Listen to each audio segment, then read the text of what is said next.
Salam aleikum, pessoal. Vamos falar agora um pouquinho da força de atrito? Dá uma olhada aqui nesse apagador. Olha, esse apagador em repouso sobre essa superfície horizontal, não há tendência de movimento. Portanto, nesse exato momento, não há força de atrito. Mas quando eu tento remover esse apagador do lugar, surge uma força que tenta impedir esse escorregamento entre as duas partes. Essa força que tenta impedir o escorregamento entre as duas partes é a mesma força que tenta impedir que o seu pé escorregue quando você anda. Essa força é chamada de força de atrito.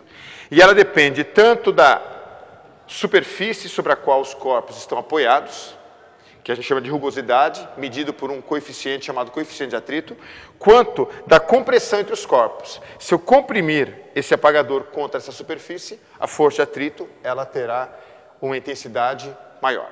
Dá uma olhada aqui no quadro e eu vou mostrar a origem da força de atrito.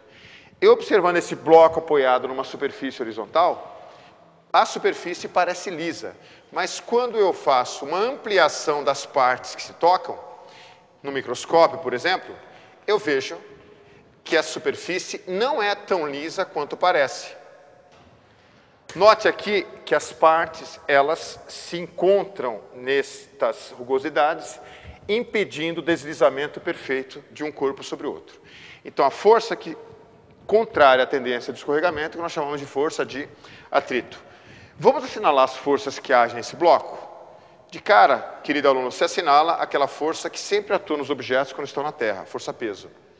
Como esse objeto está apoiado, o apoio equilibra esse objeto para que não caia, aplicando uma força chamada de normal. Quando eu tento remover esse objeto, surge uma força contrária a esse escorregamento, ou a tendência de escorregamento, chamada de força de atrito.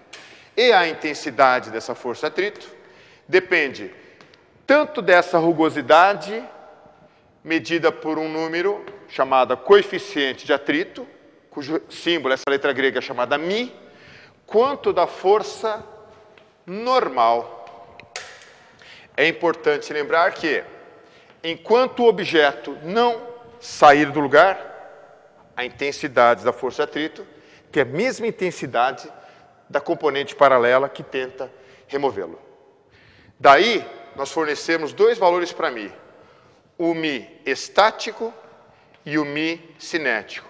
Estático para medirmos a máxima força de atrito e o cinético, aquele atrito que age quando o objeto já se encontra em movimento. É isso, boa sorte, até a próxima, gente.